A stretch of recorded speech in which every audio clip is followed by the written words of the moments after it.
মালদ্বীপে প্রবাসী বাংলাদেশিদের বৈধ কিংবা অবৈধ গণগ্রেপ্তার ও বাংলাদেশ দূতাবাসের নির্লিপ্ততার প্রতিবাদ প্রবাসী অধিকার পরিষদ। মালদ্বীপে প্রবাসী বাংলাদেশিদের গণগ্রেপ্তার করছে দেশটির আইনশৃঙ্খলা রক্ষাকারী বাহিনী।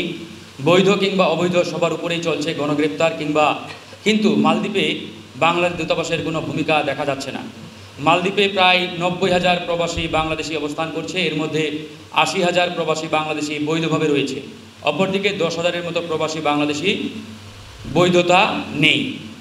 2021 সালের 22শে ডিসেম্বর বাংলাদেশের প্রধানমন্ত্রী শেখ হাসিনা মালদ্বীপ সফর করেন এবং মালদ্বীপে অবস্থানরত প্রবাসীদের সমস্যা সমাধানে দেশটির প্রেসিডেন্টের সাথে আলোচনা করেন।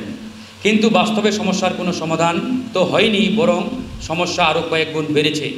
এমত অবস্থায় মালদ্বীপে নিযুক্ত বাংলাদেশের রাষ্ট্রদূত Real admiral SM Abul Kalam Azad প্রবাসীদের সমস্যা সমাধানের কোনো উদ্যোগ নিচ্ছেন না। এমনকি প্রবাসী বাংলাদেশ দূতাবাসে যোগাযোগ করেও কোনো সদুত্তর পাচ্ছেন না, সহযোগিতা পাচ্ছেন না, এমনকি তাদেরকে নানাভাবে হেনস্থা করা হচ্ছে।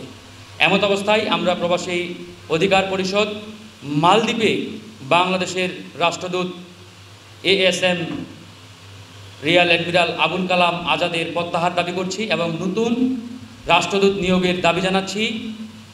একই সাথে মালদ্বীপে অবস্থানরত প্রবাসীদের সকল সমস্যা অতি দ্রুত সমাধানের উদ্যোগ গ্রহণের আহ্বান জানাচ্ছি। এটা আমাদের লিখিত বক্তব্য, আপনাদের দিয়ে দিব।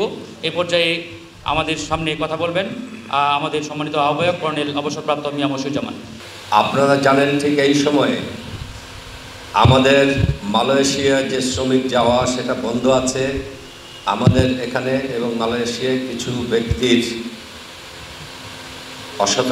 অসতর্কতা এবং লোভের কারণে এটা হয়েছে।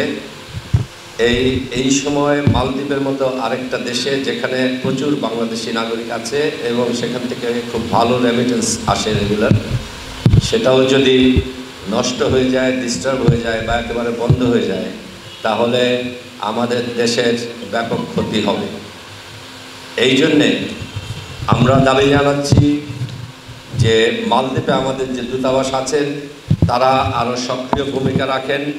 বাঙালি নাগরিক যারা ওখানে কর্মজীবী আছেন তাদের কি অসুবিধা আছে, তাদের পারমিশন বা বৈধ ভিসার ব্যাপারে ব্যক্তিগতভাবে যার যত সমস্যা আছে সেগুলি একে একে দেখে সমাধান করতে সচেষ্ট হবেন।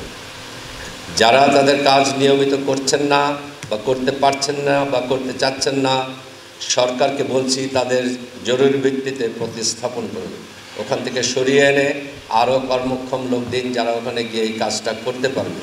কোনোভাবেই আমরা গণ অধিকার পরিষদ থেকে কোনোভাবেই মালদ্বীপে বা পৃথিবীর অন্যান্য যে সমস্ত দেশে বাঙালিরা আছেন কর্মজীবী মানুষরা, তাদের কোনোরকম হয়রানি হোক সেটা চাই না এবং সরকারের কাছে দাবি করছি এই ব্যাপারে জরুরি পদক্ষেপ নেওয়ার জন্য।